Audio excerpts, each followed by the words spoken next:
The World Cup roster that secretly maps the entire slave trade. 48 national teams will walk out at the 2026 World Cup, and every one of them carries a list of names. Look down the France sheet, and you find Senegal, Mali, Cameroon, Congo. Look down England's, and you find Jamaica, Barbados, Nigeria, Ghana. Portugal's runs to Angola, Cape Verde, Guinea-Bissau. Brazil's runs to the largest arrival port the trade ever built. A system drew those lanes 4 centuries ago, and it kept its books. Tonight I lay those 4 sheets beside the oldest map of peoples we have, older than every flag on that field. I had one fact in it wrong. I will fix that on air. Sit with me a second before the whistle. A team sheet is the plainest document in sports. 11 names, a bench, a column of birthplaces, printed on cheap paper and taped inside a tunnel where nobody reads it twice. Nobody writes a team sheet to make an argument. That is exactly why I keep coming back to it. The most honest documents in this world are the boring ones. The ones written by clerks who had no idea anybody would ever check. So here is the question I want to walk with you tonight, and I want to ask it carefully, because I think the careless version of this question has done real damage. Why do the squads of France, England, Portugal, and Brazil trace the exact coastlines those 4 states once administered? Not the men. Let me be crystal clear about that from the first minute. The players are not the argument. Nobody appointed them evidence, and I refuse to treat a working man's career as an exhibit in somebody's thesis. The argument is aimed at 4 historical states and the paperwork they left behind. France, England, Portugal, Brazil. Archives, statutes, shipping manifests, customs ledgers. Those are the defendants. Those men on the grass are just men, and they earned what they have. Between you and me, this is where most people go wrong with this observation. They notice something real, and then they aim it at the wrong target. I have watched that happen in comment sections all summer. The noticing is honest. The aiming is what turns a receipt into a weapon. And I am not interested in weapons tonight, because there is an older document, older than the tournament, older than the federations, older than every ship that ever left Bristol or Lisbon or Nantes. It sits in the 10th chapter of Genesis, and scholars call it the Table of Nations. It is a list of peoples and where they settled, written down before a single flag on that field existed. 60-some names, no borders, no anthems, just who came from whom and where they went. I have been sitting with that chapter for a long time, and I have not decided it says what I first thought it said. That is not a tease. That is a confession, and we will get to it. But by the end of tonight, I want you to see 2 maps laid one on top of the other, and I want you to decide for yourself what the overlap is worth. Let me tell you what a lot of people have already noticed, because I did not invent this observation, and I am not going to pretend I did. It happens during the anthems. The camera starts at one end of the line and walks slowly across 11 faces. 11 men, shoulder to shoulder, breath showing in the floodlights, some of them singing, some of them not. One of them with his eyes closed and his hand flat on his chest. And somewhere around the 4th or 5th face, a certain kind of viewer, an older viewer, a viewer who has spent his whole life reading rooms, tilts his head. Something registers. He is not doing politics. He is doing arithmetic he did not ask to do. Many people have noticed it. Not everyone, and I want to be careful with that word, because everyone knows is how bad arguments smuggle themselves in through the side door. But enough people that it surfaces every 4 years like clockwork, in barbershops and living rooms and group chats, phrased 100 different ways. Why does that lineup look like that? Why does the other one look like this? Why do certain squads look like a map of somewhere else entirely? I have been sitting with that question for years. Honestly, I used to change the channel when it came up. I could feel the ugly version of it cycling the room, waiting for somebody to say it out loud so everybody else could get comfortable. And I still feel that. Some part of me still wants to leave this on alone, but I have come to believe that the questions you refuse to ask does not go away. It just gets asked badly, by somebody with the worst intentions, in a room where nobody will push back. So let me deal with the ugly version first, and let me put it down in this segment so it does not follow us for the next hour. The cheap version of this argument treats those athletes as exhibits. It looks at a man's face and reads a verdict off it, like a label on a jar. It takes a working professional who has trained since he was 6 years old, who tore a hamstring at 19 and fought his way back, and turns him into a museum placard about somebody else's history. I was wrong about this once, and I will own it. Years ago, I told a story with the players at the center, and it landed the way I wanted it to land, and I was still wrong. Because a man does not owe you his ancestry as evidence. He chose a club. He chose a country. He chose a career and paid for it in cartilage. Nobody appointed him a symbol. Nobody asked him to carry 400 years on his back through a group stage and then answer questions about it at a press conference.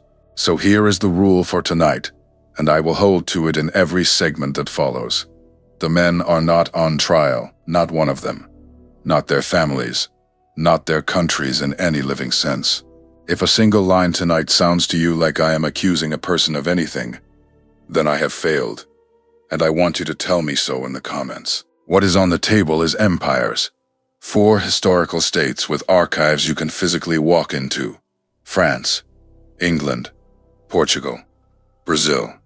Not the French people, not the English people, not the Portuguese people, not the Brazilian people.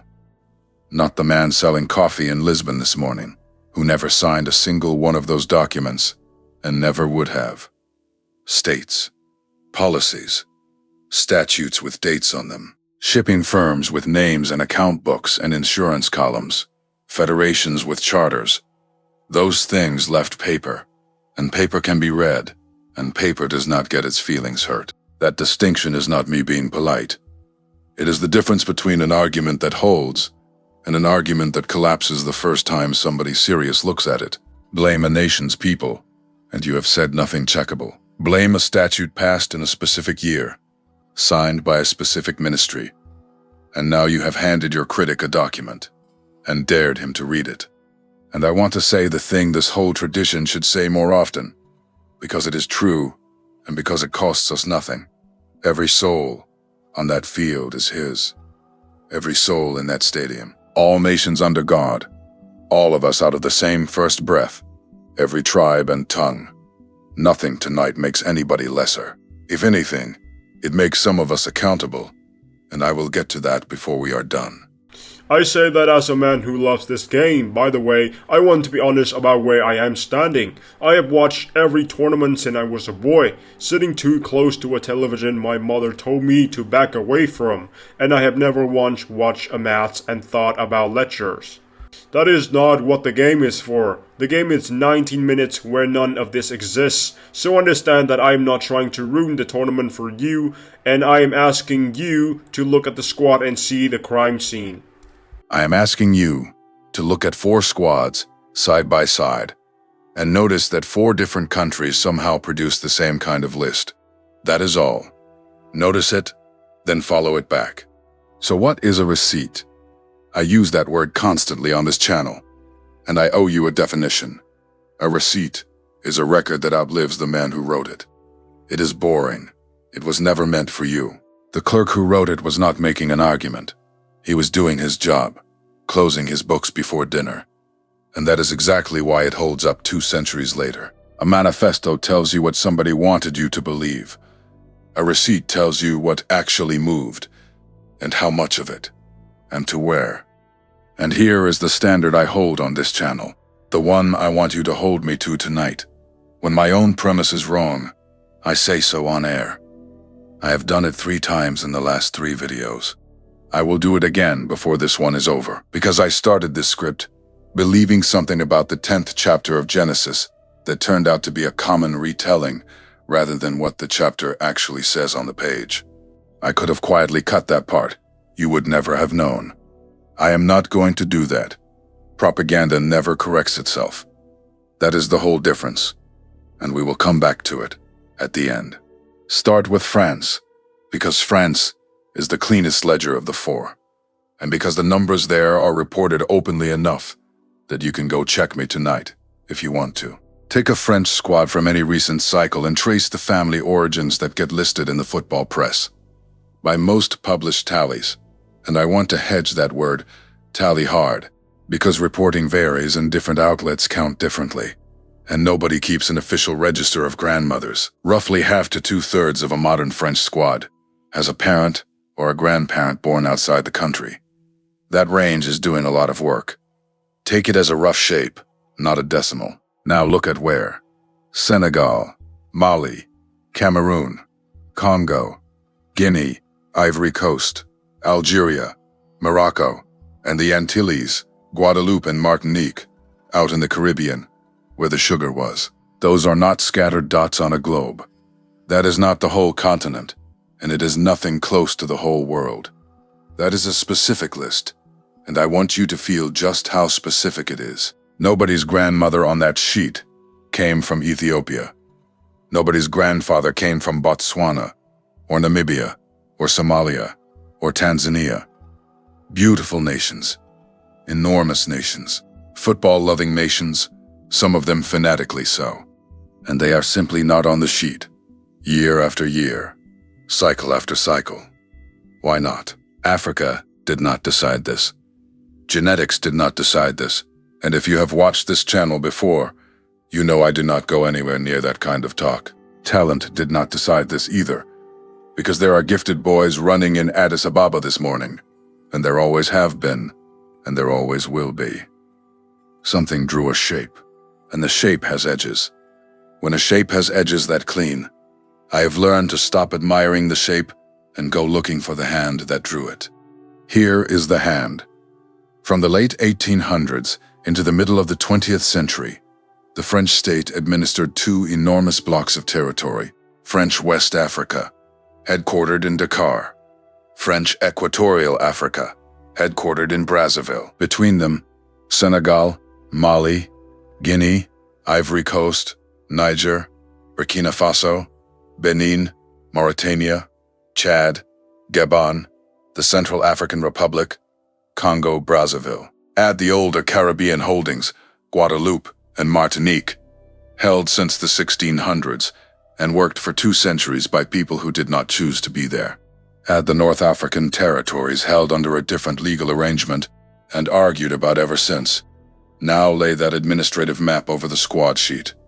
Take your time with it. Most people say the overlap is about football culture, and I understand why they say it, and there is something real in it.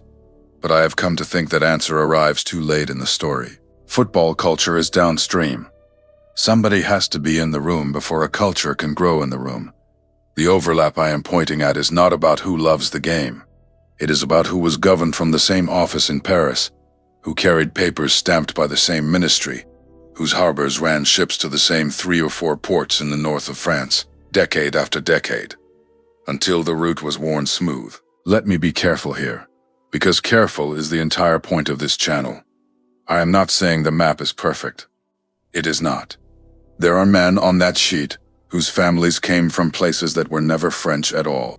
There are French territories that have never sent up a single senior international. A pattern is not a law of physics. It is a shape that shows up more often than chance should allow, and honest people are allowed to say so out loud without pretending it explains every single case in the file. But it is a shape. The empire drew a catchment before anybody drew a penalty box. It decided, with statutes and garrisons and shipping schedules and school systems, which families would one day live within reach of a training ground outside Paris. That is not the players doing. That is not the fans doing.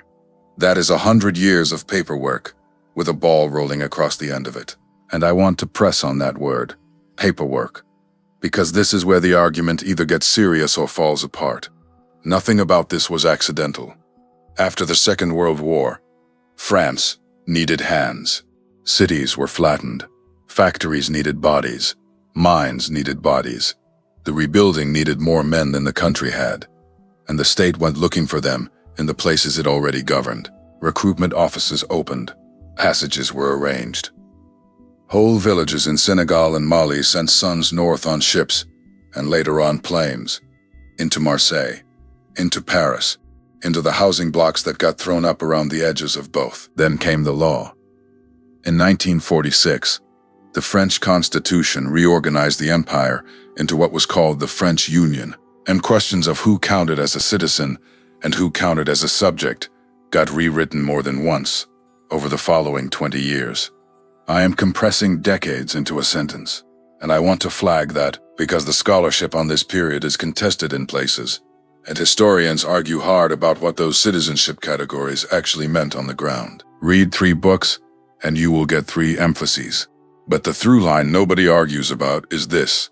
A legal door existed between certain African territories and metropolitan France, and it did not exist between France and, say, Ethiopia. The door was built.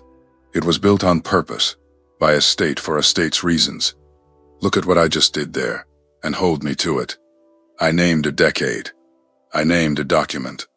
I named a reason. That is what I mean when I say, attack the policy, never the population. There is no version of this where a French family sitting down to dinner tonight is responsible for a labor recruitment scheme from 1947. None. Their grandparents mostly did not know it was happening. And the ones who did know were told it was generosity. The ministry knew. The shipping firm knew. The ledger knew. So a boy is born in Bondy, outside Paris, because a recruiter came to his grandfather's village with a contract in 1954. 20 years later, that boy is the quickest thing anybody has ever seen on a school field. And the French Federation, doing nothing more sinister than its job, finds him. That is the mechanism, and there is nothing shameful in it for him. The shame, if there is any, sits with the men who drew the catchment, and every one of them is dead. Which brings me to the first entry in tonight's ledger. Write it down. France, squad map matches empire map. The ball follows the shipping lanes. Now, I want to say the honest thing right here, and I want to say it before somebody says it for me. One case is a coincidence. That is not false modesty. That is just how evidence works. And I have watched too many good arguments die because somebody got excited after one example. If all I had was France, I would have nothing. A single overlap proves that a single country had a colonial history, which every schoolchild in France already knows. I would be standing here with one data point and a lot of feeling. I have been sitting with this a long time, and here is where I have landed on it. 1 case is a story, 2 cases is a line, 4 cases, drawn independently, by 4 rival states that spent 3 centuries trying to sink each other's ships, is a shape somebody drew. So let us go get the second one. Cross the channel, because England kept books too. And England's books are in some ways even plainer than France's. And there is a specific year and a specific ship I want to put in front of you. England. Same exercise. Pull a recent England squad and trace where the families come from, using the grandparent origins that get reported publicly, which is all any of us have, and which I want to flag as approximate. Jamaica, Barbados, St. Kitts and Nevis, Grenada, Trinidad, Guyana, and then, on the African side, Nigeria, Ghana, Sierra Leone, every so often Jamaica twice over on the same sheet. Again, hedge it. These are commonly reported family origins, gathered from interviews and club profiles and the occasional documentary, not from any register. Take the shape, not the arithmetic. But look at the shape. It is not the same as France's. That is what I want you to catch. It is a different list of countries entirely. Nobody's grandmother on the England sheet came from Senegal or Mali. The French list and the English list barely overlap at all, which is strange if you think about it for even a second. If this were about Africa, or about football, or about anything as vague as heritage, the 2 lists would blur into each other. They do not. They are 2 clean, separate catchments, 2 neighboring countries, 21 miles apart, drawing from 2 completely different halves of the world. Ask yourself why. Actually, do not ask yourself. Ask the archives. because the archives already answered. Jamaica, Barbados, St. Kitts, Grenada, Trinidad, Guyana, Nigeria, Ghana, Sierra Leone. Now say the other list. British West Indies, British West Africa. Those are not my categories. Those are the administrative names those places carried on official maps, printed in London, for well over a century. And here is the year I want in front of you, 1948.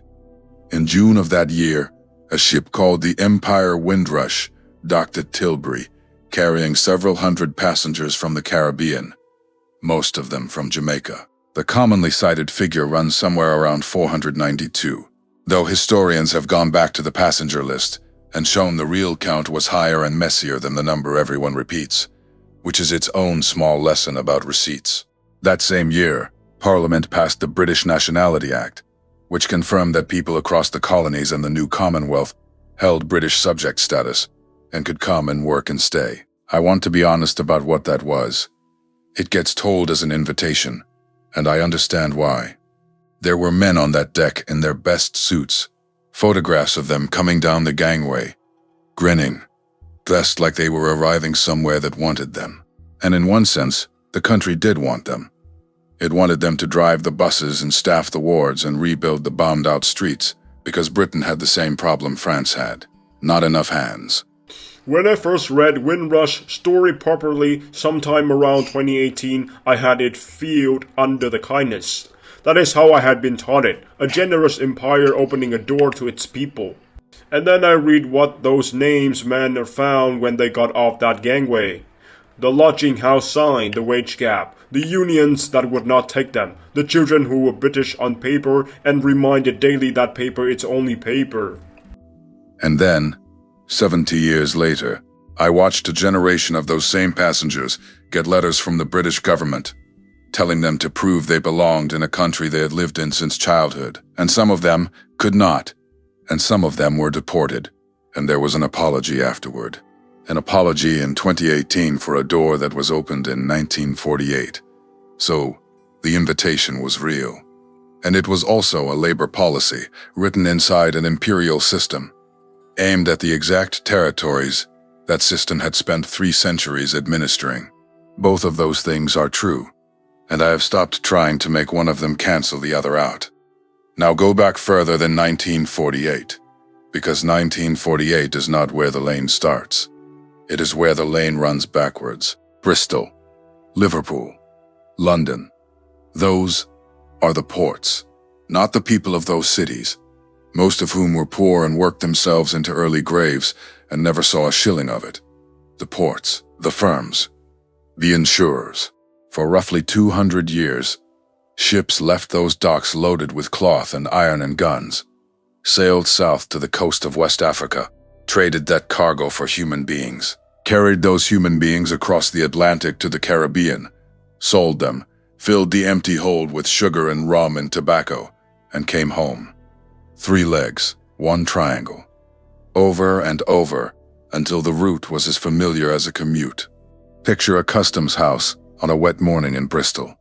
A clerk with cold hands, a wooden desk, a ledger open. He is not a monster in a movie. He is a man doing arithmetic. Bodies in 1 column, sugar in another, insurance premiums in a third. He goes home at 6. He has no idea that the boring thing he just wrote down will be the most honest document his country ever produced. That is the whole reason I keep saying receipts instead of proof. A speech can lie. A monument can lie. A school book can leave out 300 years and still feel complete. But the column has to add up, because the money had to add up, or the firm went under. The ledger was written by men who had every reason to be truthful with each other, and no reason at all to be truthful with us, and it survived them. So, the water carried the ships out to Jamaica and Barbados and St. Kitts, and then, in 1948, the same water carried the grandchildren back the other way, to Tilbury and Liverpool, on a ship with an empire's name painted on the bow. Same lane, same ports, different cargo, and I use that word deliberately, because on the first passage the people were cargo, And on the second passage, they were passengers who paid their own fare. And God knows the difference between those two things is everything. And I want to name something that I think gets lost when this story gets told fast. The people who came back on that second passage were not returning to a home. They had never seen England. They were going toward a country that had spent 200 years shaping their island, printing its money, teaching its school children about kings across the sea. And then, when they finally arrived, acted surprised to see them. That is not an accusation against anybody living. It is just what the paperwork produced. A state can build a road for 100 years and still be startled when somebody walks up it. Second entry in the ledger. England. Squad map matches empire map. Different empire, different map. Same rule. Now do the arithmetic with me. One case is a story. Two cases is a line. France drew from its territories. England drew from its territories. Neither of them drew from the others. Two rival states, 21 miles apart, who fought each other for centuries and who would not agree on the time of day, produced two squad sheets that do not overlap and that each match their own archives almost exactly. Most people would stop here and call it obvious. And I understand that instinct. I do. But I have come to think the obviousness is the point, rather than the objection. Of course it is obvious. Receipts usually are, once somebody puts them side by side. The reason it has taken this long to say out loud is not that the fact is hidden. It is that nobody thought to lay two team sheets next to two archives, because those live in different parts of the brain, and because one of them is supposed to be entertainment. Two is a line. Let us make it four. Because Portugal ran a different empire, on a different continent, with different rules, and Brazil is not a colonizer at all in this story. Brazil is where the ships arrived, and I promise you, the arithmetic does not get weaker. Portugal. Third entry, and Portugal is where this stops being about two neighbors with a shared history and starts being about a rule. Pull a Portuguese squad and trace the family origins the same way. Angola, Cape Verde, Guinea-Bissau, Mozambique, Sao Tome, and, threaded through the whole thing, Brazil, both directions, players born in one country and playing for the other and back again. Those are the commonly reported origins, and I hedge them the same way I hedge the others, because nobody audits a grandmother's birthplace, and the press gets it wrong sometimes. Now say the other list out loud. Portuguese Angola, Portuguese Cape Verde, Portuguese Mozambique, Portuguese Sao Tome, and Principe, Portuguese Brazil, until 1822. I do not think I need to do much work here. The territories are so plainly named that the empire did the labeling for me. Portugal held those places for a very long time, longer than either of the other two, in some cases from the 1400s all the way to 1975, which is not ancient history. That is inside a lifetime. There are men alive today who were born as legal subjects of Portuguese Angola. Third empire, third continent's worth of holdings, third completely separate list, and once again, no overlap. Portugal does not draw from Senegal.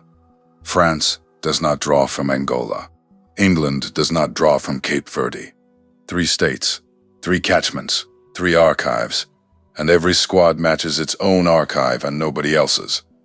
If this were random, they would blur. They do not blur. They stay in their lanes because somebody drew the lanes. And Portugal's case has a detail the other two do not, which is how long the door stayed open.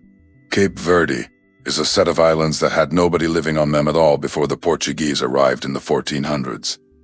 Not a soul. Every family on those islands today descends from someone who was brought there or came there. Most of them from the West African coast a few hundred miles east. Most of them not by choice. That is not a colony in the ordinary sense.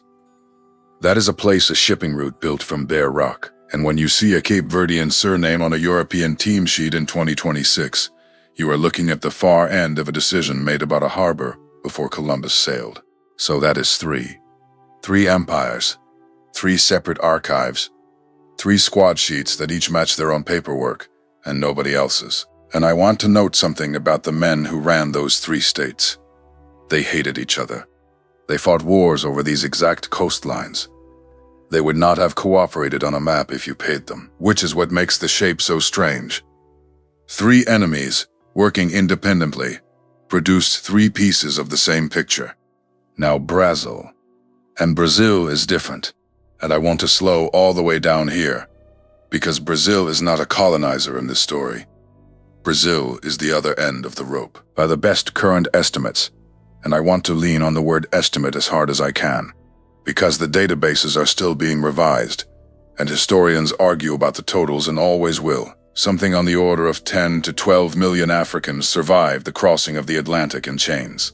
Of that number, the largest single share by a wide margin, commonly put somewhere near 40%, arrived in Brazil.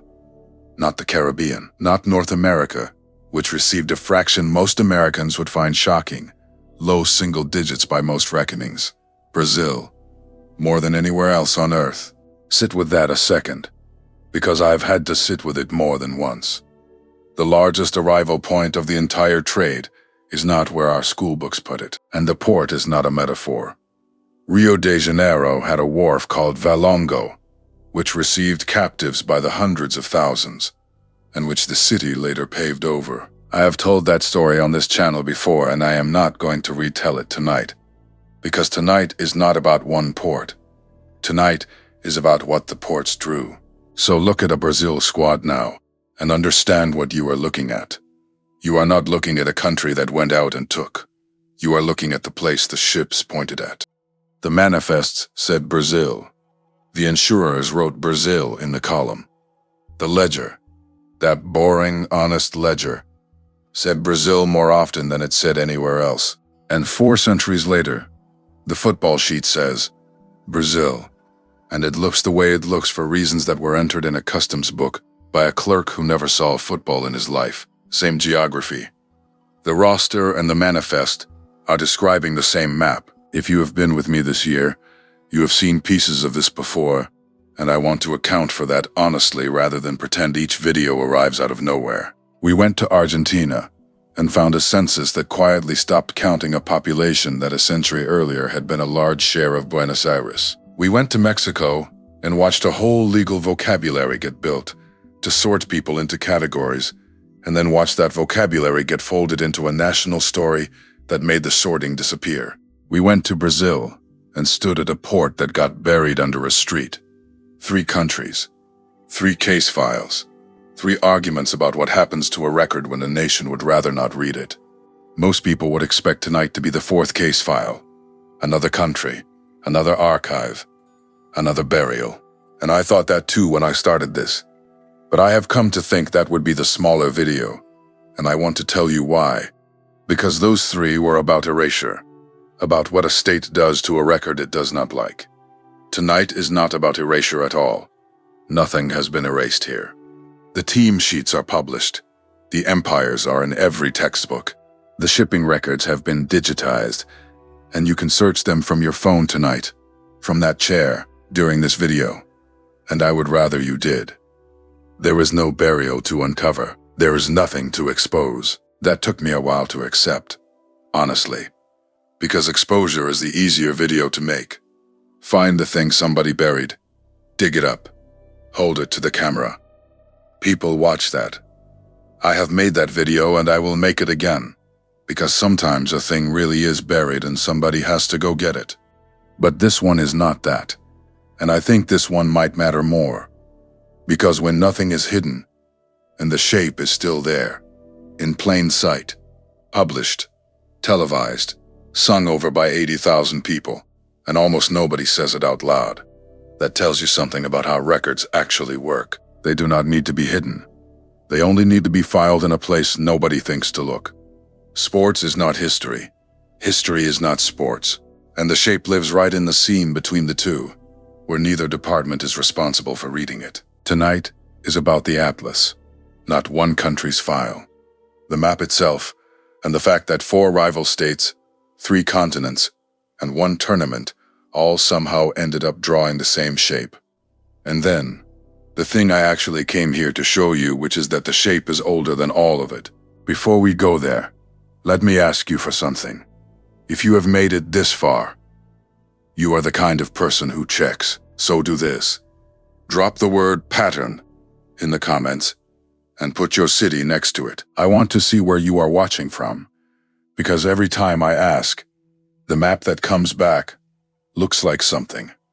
And I think you know what I mean. And share this one, not with people who already agree with you.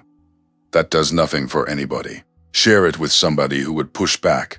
Somebody of any background at all who cares about whether an argument holds. This one is built to survive that conversation. That is the whole reason I spent 3 segments telling you who is not on trial. We are a little past the halfway mark, and everything up to here has been the setup. 4 ledgers, 1 shape. The ball follows the shipping lanes.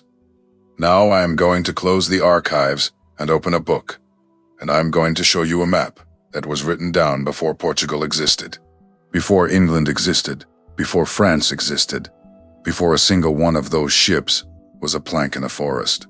And I am going to get one thing wrong out loud, and then fix it, because that is the only way I know to earn the rest of it. Lay the 4 ledgers on the table side by side.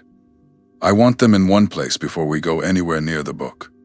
France drew from French West Africa and French Equatorial Africa, and its squad sheet reads Senegal, Mali, Cameroon, Congo, Guinea.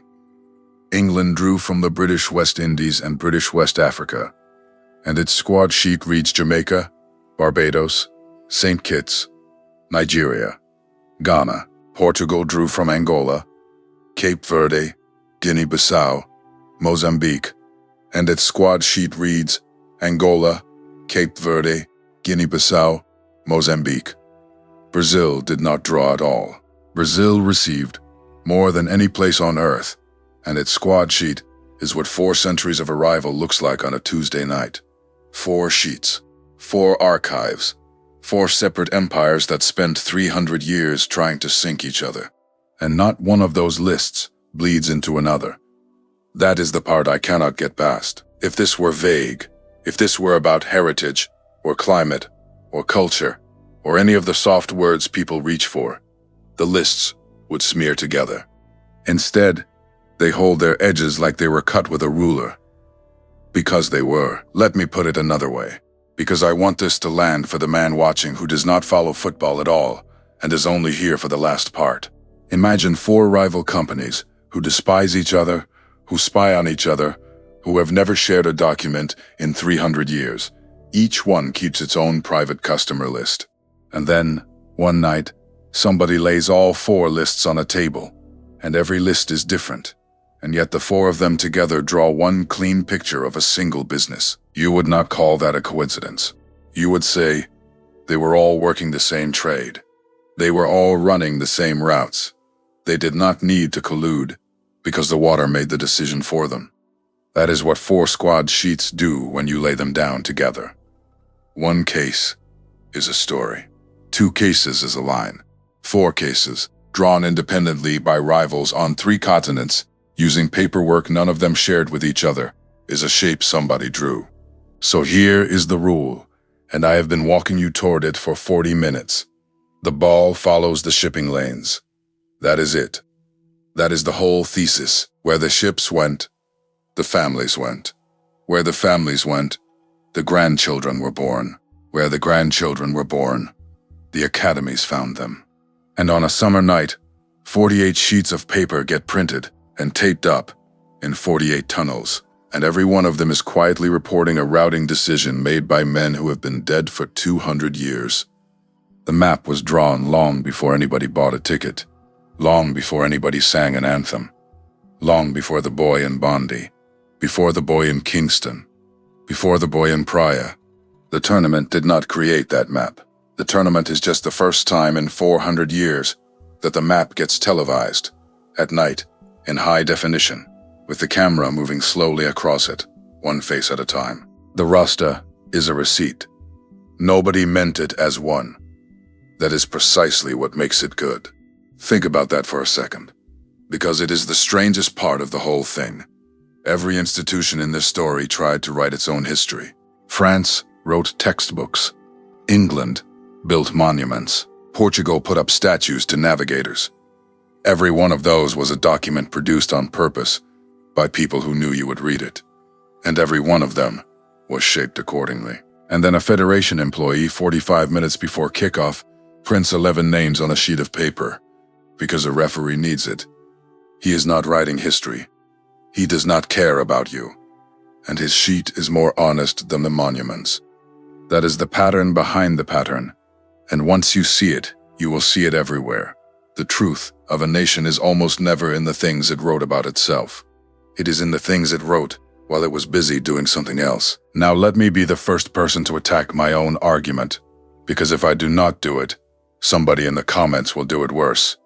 What does this not prove? It does not prove one single thing about any player's beliefs. Not his politics, not his loyalties, not his faith, not what he thinks about any of this. And he is entitled to think nothing about it at all. He is a professional athlete, not a witness I subpoenaed. It does not indict one living citizen of France, England, Portugal, or Brazil. Not one. Every person who signed those statutes is dead. Every clerk who wrote those ledgers is dead. The Frenchman on the train this morning owes you nothing, and if this video ever gets used to say otherwise, it has been stolen from me, and it does not prove that the pattern is complete, or that it explains every case in the file. There are exceptions on every one of those 4 sheets. I know it. There are families that came by routes nobody planned. A pattern is not a law. A pattern is a question worth asking, and a good one earns the right to be asked seriously. It is not a verdict, and any man who hands you a verdict, dressed up as a pattern, is selling you something. I have gone back and forth on whether to even make this video, and I want to be straight with you about why. Because I know exactly how it can be misused. I know the clip somebody will cut out of it. I know the caption they will put on it. And the reason I decided to make it anyway is that the honest version needs to exist, so that when somebody hands you the dishonest version, you have something to measure it against. Here is my test, and you can use it on me. If an argument about history requires a living person to be the villain, it is not history. It is recruitment. Real history has dead villains and living consequences, and those are very different things to carry. So that is where I stand at the halfway mark. 4 receipts, 1 shape, no verdict, and an honest question left on the table. If a map like that can be drawn by 4 rival empires without any of them meaning to, who drew the first one? Because somebody did. Somebody sat down a very long time ago, in a world with no ships worth the name and no empires worth the word, and made a list of the peoples of the earth and where they went. No borders on it, no flags, no anthems, just names and directions and who came from whom. And that list is still here. It outlived every empire in this video. Let me read it to you. Genesis chapter 10. Scholars call it the Table of Nations, and most people who have read the Bible cover to cover have skipped it, because on the surface it is 32 verses of names, and it reads like a phone book. I skipped it for years. I will admit that plainly. I was a man who wanted the stories, and this chapter has no story in it. No dialogue. Nobody weeps. Nobody bargains with God. Nobody parts a sea. It sits between the flood and the tower, like a filing cabinet somebody left in a hallway, and I walked past it, over and over, for most of my adult life. I have been sitting with it now for a long stretch, and I have come to think it is one of the strangest documents in the whole book. Here is why. It looks like a genealogy. It is written like a genealogy, all those begots. But read it again, and watch what it actually does. It tells you where people went. Verse 5 says the isles of the Gentiles were divided in their lands, every one after his tongue, after their families, in their nations. Verse 30 gives you a dwelling place from Mesha to Sephar, a mountain in the east. Verse 19 draws you an actual border, from Sidon toward Gerar, unto Gaza, toward Sodom and Gomorrah. That is not a family tree. A family tree does not give you coordinates. It is a genealogy that behaves like a geography. It is a list of peoples with directions attached, which is to say, it is a map, written in the only form a man had available before anybody knew how to draw one. Picture what that would have looked like. No parchment world spread out on a table. No coastline traced in ink. A man is sitting somewhere with a list, and the only way he has to tell you where the world's peoples are is to tell you who they came from and which way they walked. So he does. 70-some names. No borders, because there are no borders yet. No flags, because nobody has thought of a flag. No empires, because the empires in this video will not exist for another 3,000 years. And it is old. I want to hedge that carefully, because dating this material is exactly the kind of question where scholars have gone to war for 2 centuries, and I am not going to pretend the matter is settled. Depending on which reconstruction you follow, the traditions in this chapter are somewhere between roughly 2,500 and 3,500 years old, and some of the underlying material may be older than the writing of it. Whatever number you land on, hold on to this. It is older than Portugal. It is older than England. It is older than France. It is older than every flag on that field. Older than every ship. Older than the idea of a ship crossing an ocean. And notice what is not in it. There is no ranking. Nobody in Chapter 10 is better than anybody else in Chapter 10. There is no hierarchy of peoples. No first class and second class. No note in the margin saying, this branch matters and this one does not. It is a list of who is on the earth and where they are. That is all it claims to be, which is precisely why I trust it in the way I trust a customs ledger. It is not arguing with me. It is just filing. I think that is why the chapter survives the way it does. Arguments age badly. Lists do not. Every generation that came after this one had its own opinion about who mattered. And every one of those opinions is dust. And the list is still sitting there, unmoved, naming everybody. Now, verse 6. This is where I want you to lean in. And the sons of Ham, Cush, and Mizraim, and Phut, and Canaan. 4 names. Let me tell you where the traditional reading places them. And let me hedge as I go, because the identifications are debated, and I would rather you know that than think I am handing you certainties. Cush. The traditional identification is Nubia, the kingdom south of Egypt along the Upper Nile, in what is now Sudan, and stretching toward Ethiopia. Black Africa, in the plainest sense. Mizraim. Egypt. The Hebrew word for Egypt is Mizraim, right there in the text, still used today. Phut, or Put, most commonly placed in Libya, or somewhere along North Africa west of Egypt, though the case is genuinely thinner than the other 2 and honest scholars will tell you so. Canaan. The Levant, the strip of land along the eastern Mediterranean. Now hear what I am pointing at, because it is not complicated and it does not need decorating. In the Bible's own list of the peoples of the earth, the line of Ham is named in chapter 10 of the first book. Not in an appendix, not in a footnote, not in a later chapter after the important ones. Right there, in the middle of the oldest map of nations we possess, with 4 sons and their territories spelled out.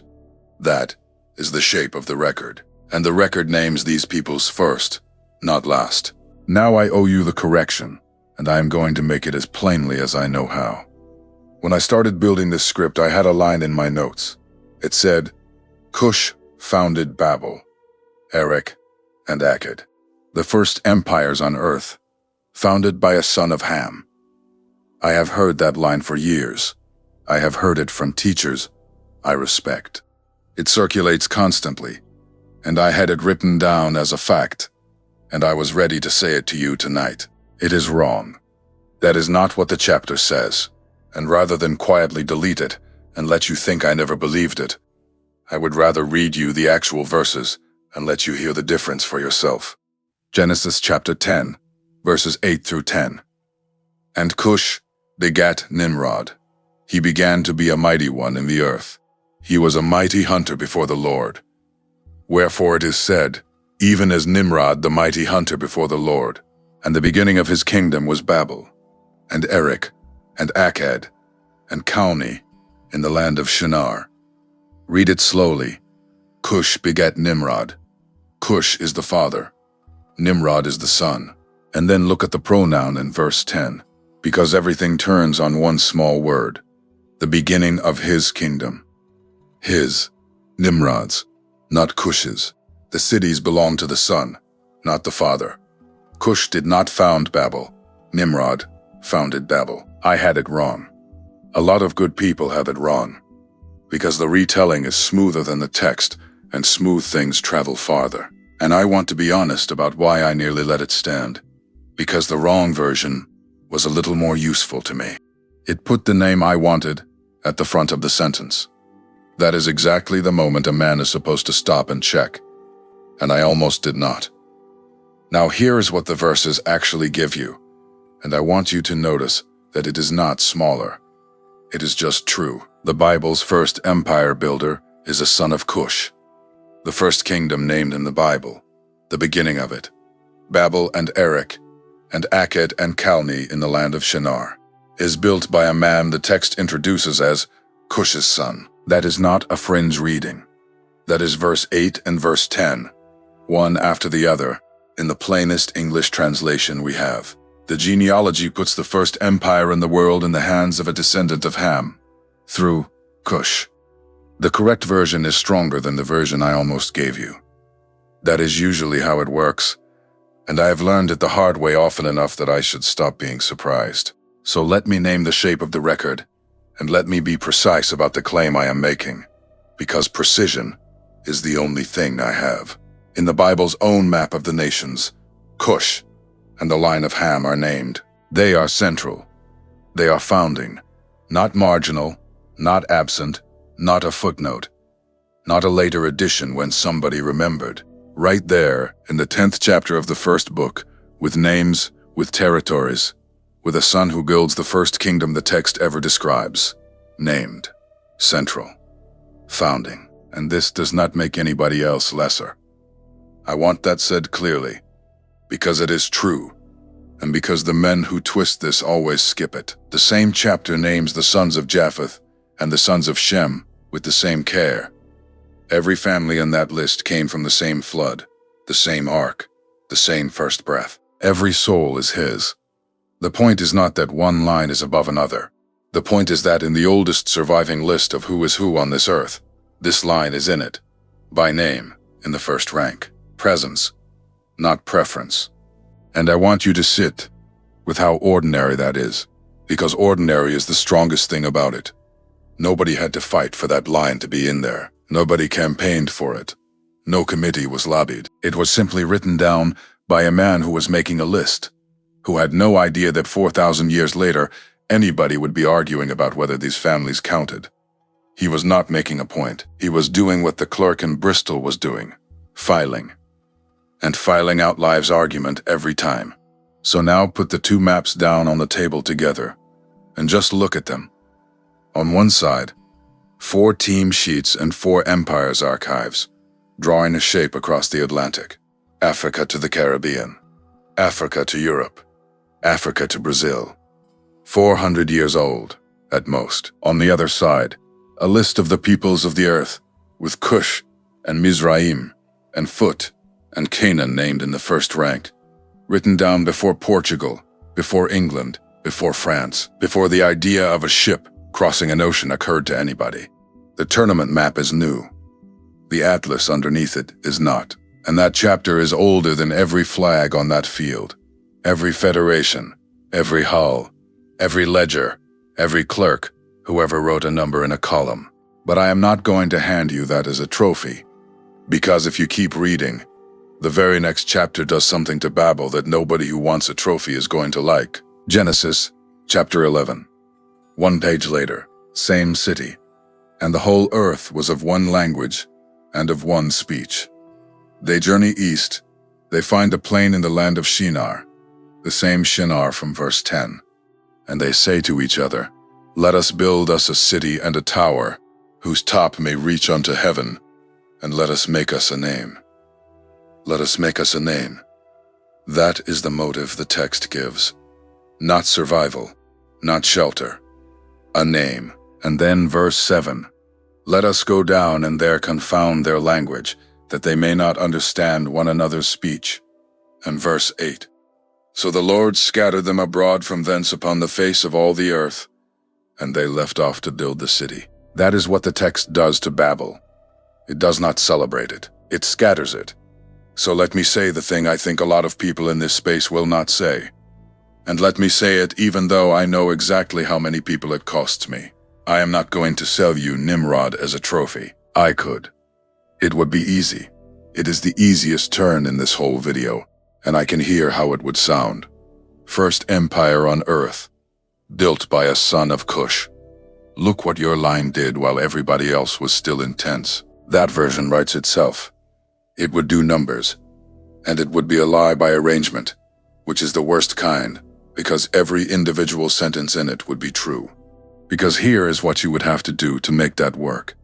You would have to stop reading at chapter 10, verse 10, and never turn the page. And the moment you turn the page, God confounds the language and scatters the builders, and the tower stops. The Bible's own verdict on the first empire is judgment, not a monument, a scattering. I was wrong about this for a long stretch too, and I want to be honest about that because the corrections I made in the last segment was a factual one and this goes deeper. For years I read the Bible passage looking for a way to keep the pride and lose the judgment. I wanted the founding without the falling, and I have come to believe you cannot have it. The text will not give it to you. A Cushite descendant founding the first empire in Scripture is not a trophy. It is a complicated inheritance, and complicated is the honest word. Think about what an empire is, and then think about who spent the last 400 years underneath one. If your objection to empire is that it takes and scatters and makes a name for itself off other men's backs, then you do not get to celebrate the first one, just because the founder's father is on your side of the family tree. You cannot condemn the ships and cheer the tower. It is the same sin with a different flag on it, and I would rather lose the applause than pretend otherwise. And I will tell you what finally moved me off it. It was noticing that the men who most want you to celebrate Babel are never the ones who have to live under a Babel. Empire looks glorious from the drafting table, and it looks like something else entirely from the plane below it. Ask anybody whose grandmother's name is on a manifest what she thought about somebody's tower. The whole reason this line has a claim worth defending is that it knows what the tower costs. Do not trade that knowledge for a trophy. It is the most expensive thing you own. So being named first is not the same as being righteous first. Let me say that again, because it is the sentence I want you to take out of this video if you take nothing else. Being named first is not the same as being righteous first, and that is exactly why the real claim is stronger than the trophy. Here is where I land, and I have moved on this over the years, so take it as one man's reading. Presence in the record is the receipt. Empire is not the prize. Now the fair question, and the one I would ask if I were sitting where you are sitting. How do we know that chapter came down to us intact? You have spent an hour telling me a receipt is a receipt, because it survived. So did this one survive? Let me answer that carefully, because this is the exact spot where this whole genre goes bad. And I have watched it go bad 100 times. Somebody names a scroll, gives it a code, a number and a letter, says it with a scholar's confidence, and the room goes quiet because nobody in the room can check him. That is not evidence. That is theater with a footnote costume on. So here is what I can say honestly, and here is where I stop. Genesis is among the best attested books in the Dead Sea Scrolls material. Copies and fragments of Genesis turned up at Qumran, in multiple caves, and it is one of the books represented most often among what was found there. That is a general statement, and I am comfortable making it. The 10th chapter, the Table of Nations, comes down to us through several witnesses. There is the Masoretic text, the Hebrew tradition that stands behind most English Bibles. There is the Septuagint, the Greek translation made in Egypt a couple of centuries before Christ. And there are the Genesis manuscripts, from Qumran. 3 streams, 3 sets of hands, separated by centuries and languages. And now the part most people leave out, which is the part that actually matters. Those witnesses are not identical. There are well-known variations between them. And the Table of Nations is one of the places where you can see it. The Septuagint's version of the list has differences from the Masoretic version, including at least one name the Greek carries that the Hebrew does not. Scholars have written about this for a very long time, and they do not all agree on what it means. I am not going to stand here and name you a scroll siglum and tell you it preserves the table of nations clean, because I am not in a position to verify that, and neither are you. And that is exactly the kind of claim that sounds strongest and holds up worst. If you want it properly, go to the published critical editions. The Qumran Genesis material is published. The comparisons are published. Any decent seminary library has them, and a fair amount of it is online. Go look. I would rather you check me than trust me. What the variations do not do is dissolve the chapter. The table of nations is there, in all three streams, doing the same job, naming the same families, putting Ham and Cush in the same place. The witnesses argue over details, the way witnesses do. They agree on the shape, and honestly, that is what makes it credible. A record with no variance is a record with one owner. This one has been copied and argued over by rival communities in 3 languages for 2,000 years, and it still says the same thing about who is on the map. So bring it all the way back around to the thing I told you at the start. I got a fact wrong tonight, and I fixed it on air, and I want you to notice what that cost me. It cost me the smoother sentence. It cost me the version that would have traveled further. Propaganda cannot do that. Propaganda has never once corrected itself, because the moment it does, it stops being propaganda and becomes something else. It is built to hold a shape, and a correction breaks the shape. A receipt survives being checked. That is the entire definition. You can take it to a rival, hand it to a hostile man, let him go at it with everything he has, and it comes back saying what it said. That is why I will read you the variants. That is why I hedge every number. That is why I told you Nimrod and not Cush, even though Cush was the better sentence for me. If I will do that with my own script, in front of you, on the record, then when I tell you what is in chapter 10, you have some reason to believe me. That is the deal. That is the only thing I am actually selling. So here is where I land. After all of it, 48 teams will walk out next summer, and 48 sheets of paper will get taped up in 48 tunnels, and the camera will move slowly across those lines of faces during the anthems the way it always does. And now you will see 2 things at once. You will see men, athletes, at the top of a profession, who owe you nothing, and who earned every step. And underneath them, faint, you will see a map that 4 empires drew, with statutes and shipping schedules and account books, and never once meant for you to read. But that is not the map I want you to leave with. The map I want you to leave with is older.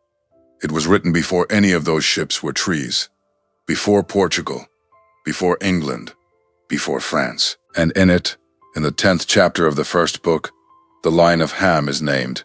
Cush is named, not in a margin, not in an appendix, not as a correction somebody added later when the record got embarrassing. In the first rank, with the territories written next to the names, the map was drawn long before the tournament. Your line is named in it, and the record survived the men who moved it. Understand what I mean by that. Empires moved these families.